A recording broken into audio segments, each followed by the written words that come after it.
वरदान है। आओ करे इंसाफ और अपने हक की बात, कानून की बात, कानून की बात, कानून की बात, कानून की बात। जोहार, नमस्कार। कानून की बात में कुछ चीज़ें लगातार हम रिपीट करते हैं हर एपिसोड में लगभग। उसका मकसद यह होता है कि आप जानें और उन लोगों को भी बताएं जो आपके साथ रहते हैं कि कानून से कैसे उनको मदद मिल सकती है। माननीय सर्वोच्च न्यायालय ने विधिक सेवा प्राधिकार का गठन कर रखा है। विधिक सेवा प्राधिकार का मतलब ये है कि हर किसी के घर तक न्याय मिले। सिर्फ इसलिए वो न्याय से वंचित नहीं रह जाए कि वो गरीब है, लाचार है, उसकी पहुंच नहीं है, उसके पास पैरवी नहीं है, उसके पास पैसा नहीं है। इसलिए यह व्यवस्था की गई है कि हर किसी को न्याय मिले। विधिक सेवा प्राधिकार में कुछ कैटेगरीज भी तय की गई है।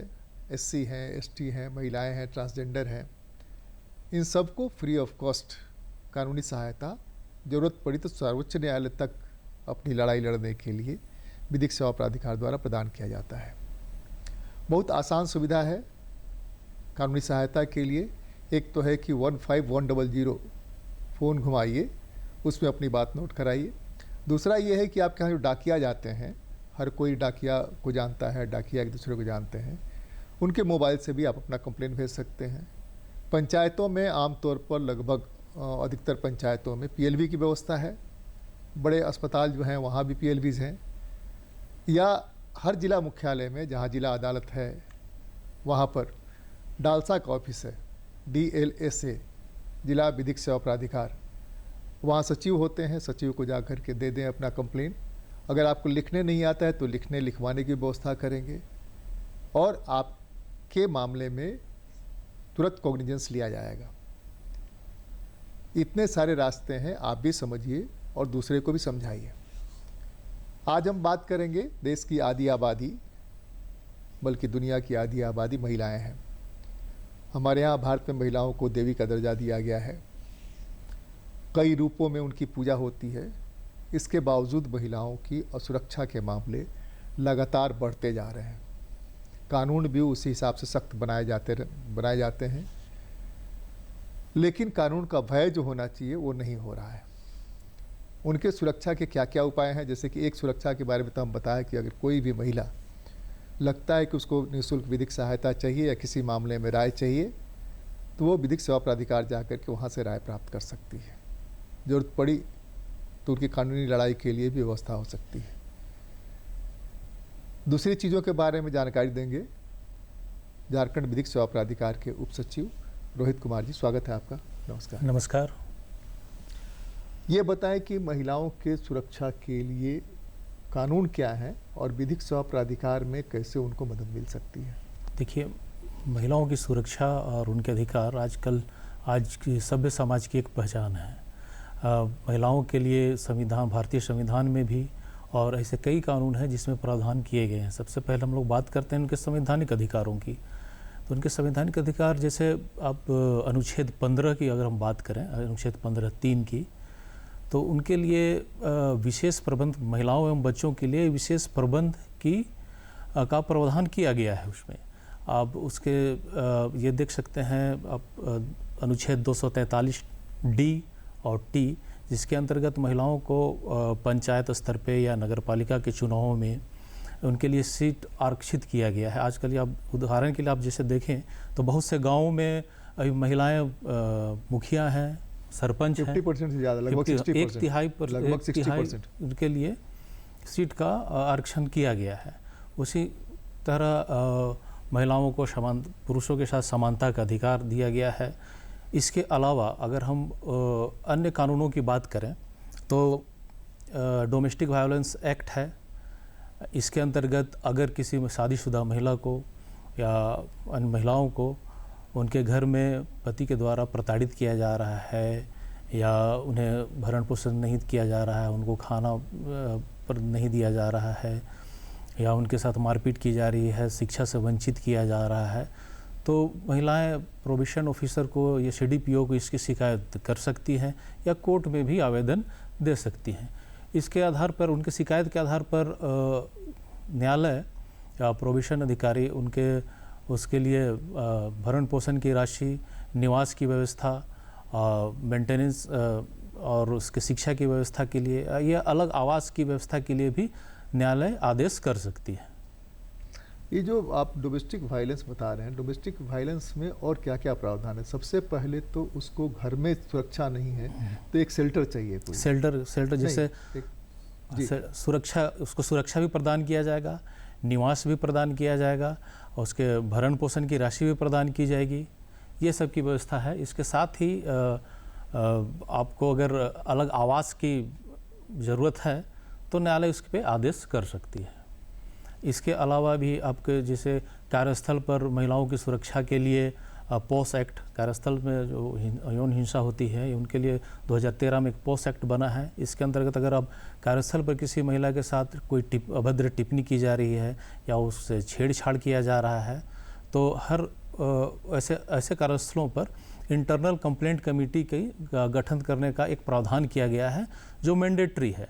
और अगर किसी कार्यस्थल पर महिलाओं के साथ ये सब छेड़खानी या अभद्र टिप्पणियाँ की जा रही हैं तो उस कंप्लेंट कमेटी में, इंटरनल कंप्लेंट कमेटी में आप शिकायत कर सकती हैं महिलाएं। तो ये जो प्रावधान है सिर्फ महिलाओं को सुरक्षा करने के लिए ही ये प्रावधान बनाए गए हैं। इसके अलावा दहेज प्रतिषेध अधिनियम है, बीएनएस की धारा 84, अभी जो नया भारतीय न्याय संहिता की धारा 84 जो पहले 498A था, उसमें भी अगर शादीशुदा महिलाओं को 7 साल के भीतर अगर साल के अंदर दहेज की प्रताड़ना की जा रही है, उसके ससुराल वालों द्वारा दहेज की मांग की जा रही है, तो भी महिलाएं न्यायालय में इसकी शिकायत कर सकती हैं, जिसके अंतर्गत 3 साल के कठोर कारावास और फाइन की भी व्यवस्था है, अर्थदंड की भी व्यवस्था की गई है। विधिक सेवा प्राधिकार इन कानूनों में कैसे मदद कर सकता है अगर वो कमज़ोर वर्ग की हैं, जिनकी पहुंच नहीं है, पैरवी नहीं, तो विधिक सेवा प्राधिकार से कैसे? देखिए, विधिक सेवा प्राधिकार अधिनियम की धारा 12 के अंतर्गत अगर इस तरह से कोई भी महिलाएं हैं तो उन्हें डालसा के माध्यम से, विधिक सेवा प्राधिकार के माध्यम से निःशुल्क कानूनी सहायता प्रदान की जा सकती है कि वो अपने जो भी कंप्लेन उनका है या जो भी केस करना वो चाहती हैं, वो उन्हें विधिक सहायता पैनल अधिवक्ता उन्हें प्रदान किया जाएगा। उनकी सहायता के लिए ही विधिक सेवा प्राधिकार है और वो उनके माध्यम से कोर्ट में केस कर सकती हैं या परिवाद ला सकती हैं। एक ट्रेंड चल पड़ा था कि जिस महिला को नहीं रखना है उसको मेंटल केस करार दे करके डंप कर देने का, या कहीं सर्टिफिकेट ले लेने का। सर्टिफिकेट लेने के बाद, तो सर्टिफिकेट लेने के बाद महिला का कितना राइट रह जाता है?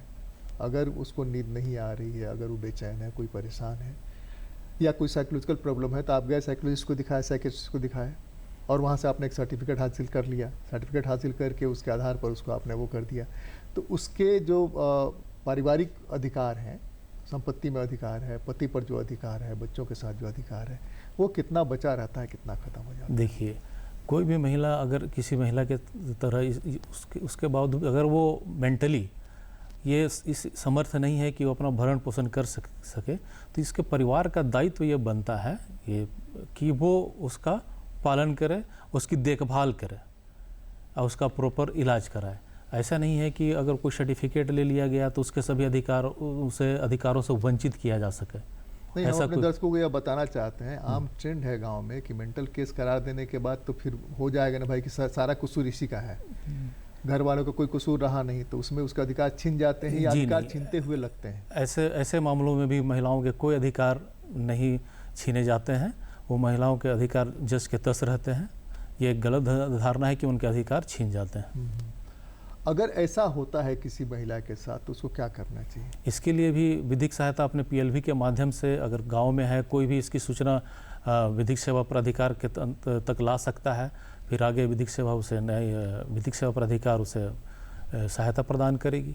2 स्थिति हमने आपको बताई, एक डंप करने की, एक और स्थिति बता रहा हूँ मैं कि मेंटल इल है वो, उसको ट्रीटमेंट चाहिए, मस्ट है ट्रीटमेंट का, और ट्रीटमेंट घर वाले नहीं करा रहे हैं।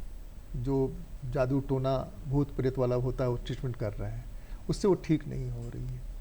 तो जो पास पड़ोस है, घर में कोई है, तो उससे कैसे मदद ले सकता है प्राधिकार से या हॉस्पिटल से या दूसरे लोगों से? देखिए, हर गाँव में विधिक सेवा प्राधिकार के अस्पतालों में भी पीएलबी वहाँ के नियुक्त हैं। अगर पीएलबी तक को इसकी सूचना मिलती है तो स्वयं उनके चिकित्सा की व्यवस्था, ऐसे महिलाओं के लिए चिकित्सा की व्यवस्था वो जो भी नज़दीकी अस्पताल है वहाँ करेंगे। ये जो पॉक्सो है, पॉक्सो क्या है? पोक्सो है जिसे बच्चों, बालकों के यौन उत्पीड़न से संबंधित उनसे सुरक्षा करने के लिए अधिनियम बनाया गया है। इसके अंतर्गत जैसे कोई भी बच्चे, ये तो एक जेंडर न्यूट्रल कानून है, वो बच्चों के लिए, लड़कों के लिए भी लागू होता है, लड़कियों के लिए भी लागू होता है जो 18 वर्ष से कम है। इसके अंदर इस एक्ट के अंतर्गत अगर किसी बच्चों का यौन उत्पीड़न होता है किसी भी तरह से, तो वो अधिकतम इस कानून के अंतर्गत उन्हें मृत्युदंड तक की और आजीवन उम्र कैद तक की सज़ा है। ये जो ये छत्री क्या नाम है, विधिक सेवा प्राधिकार में जाने की व्यवस्था है, विधिक सेवा प्राधिकार में क्या खर्च लगता है?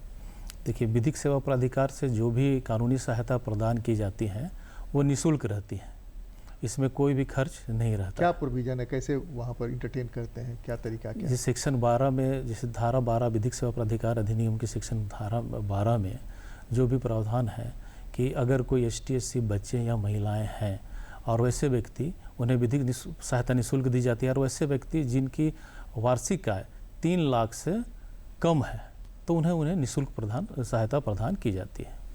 अभी जो साइबर क्राइम का ज़माना आया है, साइबर क्राइम में महिलाएं बहुत ठगी जा रही हैं जी। तो उनके लिए अलग से कोई व्यवस्था, या साइबर एक्ट जो है उसी में व्यवस्था है कि जो दूसरे के साथ होगा?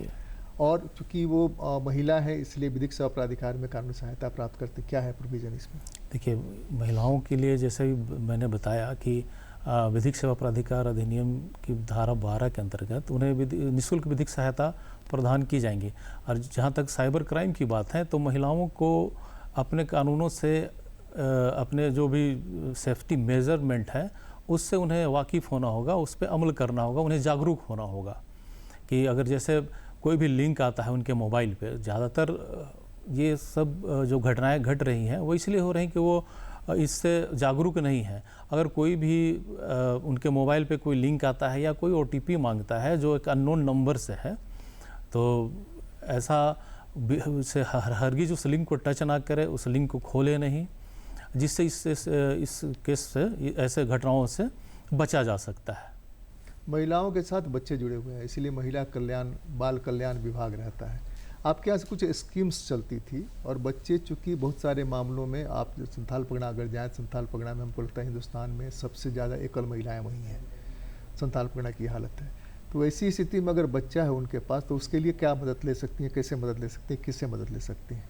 देखिए, अभी एक साथी, क्या कि मुझे याद है कि आपके यहाँ से कई बार इस पर कई एपिसोड हुआ है, महिलाओं के खास करके, या जो कल्याण के स्कीम्स है दूसरे लोगों के लिए, उस पर भी कई बार हम लोग चर्चा। देखिए, अभी एक प्रोजेक्ट चल रहा है विधिक सेवा प्राधिकार का, सहयोग और साथी जैसे सहयोग जो है वो महिलाओं और बालकों की सुरक्षा के लिए जो किसी यौन हिंसा से पीड़ित हैं या किसी अन्य भी घटनाओं से पीड़ित हैं, उनके लिए वो इमीडिएट लीगल एड उनको प्रदान करती है। और एक साथी अभी स्कीम हर जिलों में चला जा रहा है। उसमें तो आमतौर पर ट्रैफिकिंग की शिकार जो महिलाएं हैं उनके साथ। जी हाँ। अभी एक साथी नया स्कीम या प्रोजेक्ट चल रहा है, नया स्कीम चल रहा है। इसके अंतर्गत जो भी बच्चे हैं, अभी देख रहे होंगे आप लोग, लगातार नया अखबारों में भी आ रहा है कि DLSA के माध्यम से उनका आधार कार्ड बनवाया जा रहा है, और उनसे संबंधित बच्चों से संबंधित जो भी कल्याणकारी योजनाएं हैं उनसे उनको जोड़ा जा रहा है। जैसे शिक्षा के अधिनियम के अंतर्गत उनको एडमिशन स्कूलों में कराया जा रहा है। अगर कोई बच्चे दिव्यांग हैं तो उन्हें सर्टिफिकेट, दिव्यांगता का सर्टिफिकेट, डिसेबिलिटी सर्टिफिकेट लेने में, विभिन्न अस्पतालों से उनके सर्टिफिकेट उपलब्ध कराने में, लेने में उनकी मदद की जा रही है। उन्हें ऐसी योजनाओं से जोड़ा जा रहा है। कल्याण विभाग के द्वारा उन्हें जो ट्राईसाइकिल या जैसे कोई दिव्यांग जो नेत्रहीन हैं उनको भी ब्रेल लिपि से रिलेटेड कोई भी इक्विपमेंट प्रदान किया जा रहा है। ऐसी बहुत योजनाओं से जोड़ा जा रहा है जो खासकर उन बच्चों के लिए को ज़रूरत है। आपके यहाँ 2 स्कीम्स चलता था, पता नहीं अभी चल रहा है कि नहीं चले। एक स्पॉन्सरशिप स्कीम था बच्चों के लिए जी। कि बच्चे अगर बालिग हैं, माँ बाप नहीं पढ़ा पा रहे हैं तो उसका स्पॉन्सरशिप करना। एक और कोई स्कीम चलता था, ये स्कीम चल रहा है कि बंद हो गया? स्पॉन्सरशिप की स्कीम अभी भी चल रही है। क्या है उसका प्रोविज़न, क्या है उनका प्रोविज़न? जैसे वो जेजेबी के से क्या है कि हमने जो बताया ना कि संथाल परगना झारखंड में भी है, एकल महिला बहुत बड़ा संगठन है यहाँ पर पूरे झारखंड में, देशव्यापी संगठन है। तो उन लोगों को बहुत परेशानी है इस तरह के बच्चों को लेकर के। बच्चों को पढ़ाए कैसे, कहाँ देखिए, रखें, अभी कैसे तो खिलाएं, कैसे पिलाएं, इसलिए पति छोड़ दिया है। अब पति अगर छोड़ देगा ससुराल में कितनी गुंजाइश होगी आप अंदाज कर सकते हैं। वो स्थिति है, तो उस स्थिति में क्या करें? ये शिक्षा के अधिनियम के अंतर्गत जो भी बच्चों के शिक्षा के लिए कानून बनाए गए हैं वो तो बच्चों के लिए निःशुल्क हैं। तो शिक्षा में खर्च की ज़रूरत नहीं है। वो अब उसे पालन पोषण की जहाँ तक बात है तो स्पॉन्सरशिप का प्रोग्राम अभी भी चल रहा है। अब जेजेबी के माध्यम से या बहुत से एनजीओ के माध्यम से इसे चलाया जा रहा है, जो बच्चों के पालन पोषण पे भी फोकस करती हैं। महिलाएं आम तौर पर त्वरित संज्ञान लेने का कोई मामला हो तो कहाँ किस तरह से कोशिश करें और किसका दरवाज़ा खटखटाएं ताकि उनको न्याय मिल सकता है? देखिए, अब ऐसी महिलाएं जिन्हें तुरंत कुछ एक्शन की ज़रूरत हो या त्वरित कार्रवाई की ज़रूरत हो तो डीएलएसए के माध्यम से या संबंधित थाने के माध्यम से शिकायत दर्ज कर सकती हैं, या डीएलएसए के माध्यम से, या अगर गांव से संबंधित कोई दिक्कत है तो वहाँ पे विधिक सेवा प्राधिकार के जो पीएलवी हैं उनके माध्यम से अपनी शिकायत डीएलएसए या कोर्ट तक वो तुरंत ला सकती हैं। या थाने में भी अगर चाहें तो बहुत से थाने में, लगभग यहाँ के रांची के सभी थानों में पीएलवी की नियुक्ति, पैरालीगल वॉलंटियर्स की नियुक्ति की गई है। वहाँ अपनी शिकायत उसके माध्यम से थाने तक या न्यायालय तक पहुँचा सकती हैं। महिलाओं में एक और चीज़ है कि उनको सुरक्षित कॉग्निजेंस लेने वाला स्थान चाहिए जहाँ की वो फील कर सके उनकी बात सुनी जाएगी।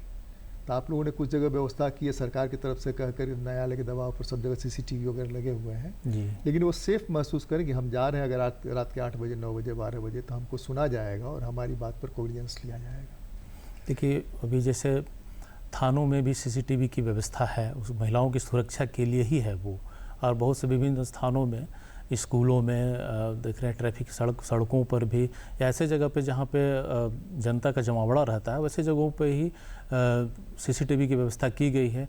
अभी जो स्थिति है, महिलाएं चाहें तो थाने में भी जाके अपना सीधे वहाँ कंप्लेन कर सकती है। या जैसे मैंने बताया कि गाँव में जो पैरालीगल वॉलंटियर्स हैं उनके सहयोग से भी वो थानों में या तो अपनी बात सीधे आके विधिक सेवा प्राधिकार, संबंधित विधिक सेवा प्राधिकार में आके रख सकती है। कई मामलों में तो आप लोग सुओ मोटो कॉग्निजेंस ले लेते हैं जी। महिला का मामला हो किसी तरह का, सुओ मोटो जब न्यूज़पेपर में आया पता चला तो आपने सुओ मोटो कॉग्निजेंस ले लिया। लेकिन बहुत सारे मामले हैं कि जो नहीं आ पाते हैं मीडिया में, जहाँ की मीडिया की पहुँच नहीं है, जहाँ तक मीडिया नहीं गई है, वैसे मामलों में उनको पता भी नहीं, हम लोग जब बातचीत कर रहे हैं उनके पास टीवी नहीं, वो देख नहीं सकती हैं।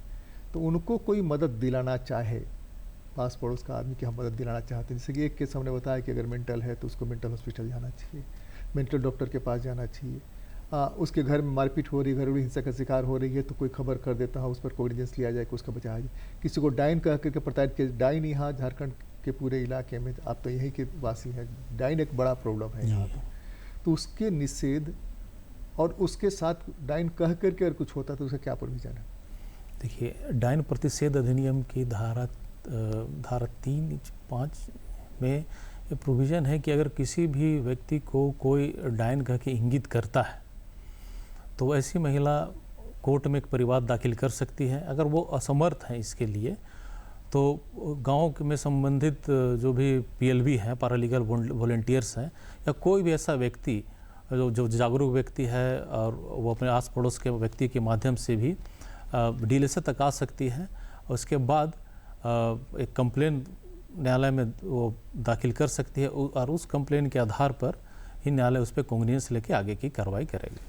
ट्रैफिकिंग की शिकार झारखंड में ट्रैफिकिंग बड़े पैमाने पर है और यह माना जाता है जो पुलिस अफसर सीनियर्स आए हैं यहाँ पर कि देश में सबसे ज़्यादा तस्करी यहीं पर है, मानव तस्करी झारखंड के इलाके में। इसलिए कि ईमानदारी यहाँ अभिशाप बन गई है। ईमानदार लोग होते हैं, कर्मठ होते हैं, तो ईमानदारी और कर्मठ चाहिए हर किसी को, लेकिन उसको जो न्याय मिलना चाहिए, उसको जो सुविधा मिलनी चाहिए वो नहीं देते हैं। आपके यहाँ जो केसेज आते हैं इस तरह के वापसी के कि घर हम वापस आना चाहते हैं, इस तरह केसेस में कैसे, या सीधे कोई आपसे मदद लेना चाहते कैसे मदद मिलेगी? जैसे उनके जो बच्चे होते हैं आप स्कूल में कस्तूरबा विद्यालय में दाखिल करा देते हैं, इस तरह के जो भी इसको नियरेस्ट स्कूल हो जहाँ वो रह सकती हैं, खाने पीने की व्यवस्था हो, जो शेल्टर हो, तो क्या व्यवस्था है आपके यहाँ? देखिए, एक साथी परियोजना भी जो मैंने भी इससे पहले बताया कि साथी परियोजना के अंतर्गत ऐसे व्यक्ति, ऐसे बच्चों जो भाई डिसेबल हैं या अपने अधिकारों को नहीं जान रहे हैं, उनको स्कूल में कस्तूरबा स्कूल या में एडमिशन की भी व्यवस्था है शिक्षा अधिकार अधिनियम के अंतर्गत। और ऐसे ट्रैफिकिंग के शिकार बच्चों के लिए भी जैसे सहयोग हुआ, अगर वो अब जैसा कि मैं बार बार कह रहा हूँ कि पैरालीगल वॉलंटियर्स के माध्यम से या खुद हमारे पास डायरेक्ट भी वो आवेदन दे सकते हैं। और जैसे हमारी हेल्पलाइन है 15100, उस पर भी वो उसके आधार पे भी आप कंप्लेन हम लोग को दे सकते हैं, फ़ोन कर सकते हैं। जैसी भी उचित कार्रवाई होगी विधिक सेवा प्राधिकार के माध्यम से वो किया जाएगा, उन्हें हर संभव सहायता प्रदान की जाएगी। झालसा में आम तौर पर महिलाएं किस तरह की शिकायत लेकर के आती हैं?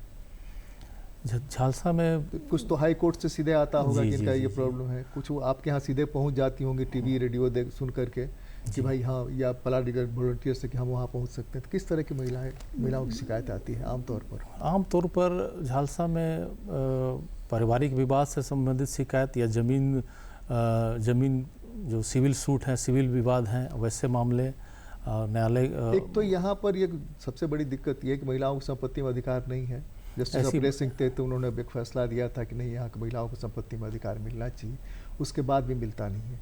महिला अगर विडो हो गई और बच्चा जवान नहीं है तो जो तबाही होती है उसके घर में, खास करके SC/CNT या SPT एक्ट वाला हिस्सा जो है उसमें, वो एक बड़ी मुश्किल है। तो उसमें कैसे? अभी माननीय उच्च न्यायालय का और उच्चतम न्यायालय का भी वैसे बहुत से कानून हैं जो अब यहाँ महिलाओं के, खासकर यहाँ जो आदिवासी महिलाएं हैं उन्हें CNT के आधार पर होता था, क्या था कि पहले संपत्ति पे हक नहीं था, पर ऐसे भी बहुत से माननीय उच्च न्यायालय द्वारा आदेश पारित किए गए हैं जिनमें निर्णय भी लिया गया है कि वो जो नहीं, रूलिंग्स आए लेकिन एक्ट में आज तक चेंजेस नहीं हुआ है। ये तो अब व्यवस्था की बात है, सरकार नहीं तो एक्ट में चेंज नहीं होगा तो एस्टेब्लिश रहेगा ना। जब तक उसमें संशोधन नहीं किया जा सकता, नहीं किया जाएगा, तब तक वो तो अभी से नहीं, वहाँ हेल्प चाहिए, वो तो है, ये एक फैक्ट है कि उनके साथ होता है। और हिंदू लोग में तो अब सपिंडिक माना गया है। जितना भी अभी लड़कों का अधिकार है उतना ही बच्चों लड़कियों का भी अधिकार है, वो संपत्ति पे अब बराबर के हिस्सेदार हैं। नहीं, हिंदू में है लेकिन वो ट्राइबल्स के बारे में खास कर इसके लिए तो संशोधन के बाद ही इस पे आगे अमल किया जाएगा। रूल्स है, जो रूलिंग्स है कोर्ट्स का, वो कितना लागू होता है, किस हद तक, और कैसे उसे मदद मिल सकती है? कोर्ट जैसे मैंने बताया, माननीय उच्च न्यायालय और उच्चतम न्यायालय में जो भी निर्णय लिए जाते हैं, तो जितने भी अधीनस्थ न्यायालय हैं, सिविल कोर्ट है, उस पर अमल जरूर होता है। मैंने उसको रद्दी करके अपने एडवोकेट के माध्यम से वो जा सकती हैं कि भाई ये आदेश आया है, इस आदेश के आधार पर हमको न्याय मिला, इस आदेश के आधार पर हमको जो सहायता मिली, जो सहायता मिले। जी हाँ। तो उसके लिए एडवोकेट्स के पास जाना पड़ेगा कि आपके यहाँ आना पड़ेगा? मैंने DLSA में जाना पड़ेगा, विधिक सेवा प्राधिकार में? अगर सिविल सूट के लिए अगर वैसी महिलाएं जो अपना कोर्ट फी नहीं भी दे पा रही हैं, है ना, तो उसके लिए ये भी प्रावधान है, उनका कोर्ट फी माफ़ भी किया जाता है विधिक सेवा प्राधिकार। तो वैसे सूट को वो न्यायालय के समक्ष ला सकती है, उसमें कोई परेशानी नहीं है। बहुत से ऐसे केसेस हैं जिसमें कोर्ट फी जो भी लगता है सिविल सूट दाखिल करने में, वो माफ़ किए गए हैं, खासकर ST/SC महिलाओं के लिए या ST/SC समुदाय के लिटिगेंट जो है उनके लिए। महिलाओं का तो लगभग सबका माफ़ी है। जी हाँ, लिटिगेंट जो भी है SC/ST उसमें भी जुड़े हुए हैं, वो तो मेल भी है, फीमेल भी है, सब लोग जुड़े हुए हैं। DLS से उनके जो भी कोर्ट फी है वो उनका भुगतान करती है। अंत में हम कंक्लूड ये करें कि महिलाओं के सुरक्षा संबंधित और कुछ छूट गया हो तो आप अगर बताना चाहें। जैसे दहेज प्रतिषेध, घरेलू हिंसा अधिनियम और पोक्सो है, खासकर BNS में जो धारा 63 से लेकर 70 तक है, जो महिलाओं के लिए जो बलात्कार पीड़ित हैं उसके लिए, उनसे भी उनके बचाव के लिए प्रावधान करती है। इस सेक्शन के इस धारा के अंतर्गत भी उम्र कैद से लेके मृत्युदंड तक की सज़ा है। ये सब जो कानून है वो सिर्फ महिलाओं की सुरक्षा को ध्यान में रखते हुए ही बनाए गए हैं। चलते चलाते विक्टिम कंपनसेशन के बारे में थोड़ा सा पूछ लें, क्या महिलाएं ज़्यादा विक्टिम्स होती हैं तो उसमें कुछ कंपनसेशन का क्या प्रोविजन है, कैसे आपसे मिल सकती है? देखिए, इसके लिए DLSA के स्तर पर ही कार्रवाई की जाती है, जो और अगर जो भी अगर पीड़ित ऐसे घरेलू यौन हिंसा से पीड़ित हैं या उनके लिए इसके विक्टिम कंपनसेशन का प्रावधान किया जाता है, उनके आवेदन पर कंसर्न डीएलएस से जिला में भेजती है और वहाँ से अनुशंसा होने के बाद उन्हें विक्टिम कंपनसेशन प्रदान किया जाता है। आपके पीएलबी जो है उसमें कितनी मदद कर सकते हैं इस तरह के मामलों देखिए, में? पीएलबी इस तरह के कानून की जानकारी होती है, सीधे लेके पहुंच जाते हैं वहाँ पर? जी, पीएलबी इसमें हमारे सैनिक हैं जो उन्हें डीएलएसए तक महिलाओं को या किसी भी पीड़ित व्यक्ति को डीएलएसए तक पहुँचाने में उन्हें उनका मार्ग प्रशस्त करते हैं और ये हमारे बहुत ही आधारभूत हमारे जो विधिक सेवा है उसके आधारभूत संरचना के एक भाग हैं। कानून की बात में आज तो बस इतना ही, लेकिन महिला के बगैर पुरुष का सृजन नहीं हो सकता है, इसलिए महिला को देवी माना गया है। तो आप अपने घर में देवी की पूजा करने के बजाय महिलाओं को प्रॉपर सम्मान दीजिए और समानता के व्यवहार करिए। इसी उम्मीद और कामना के साथ अगले एपिसोड में फिर मिलेंगे। नमस्कार, जोहार, बहुत बहुत धन्यवाद। नमस्कार।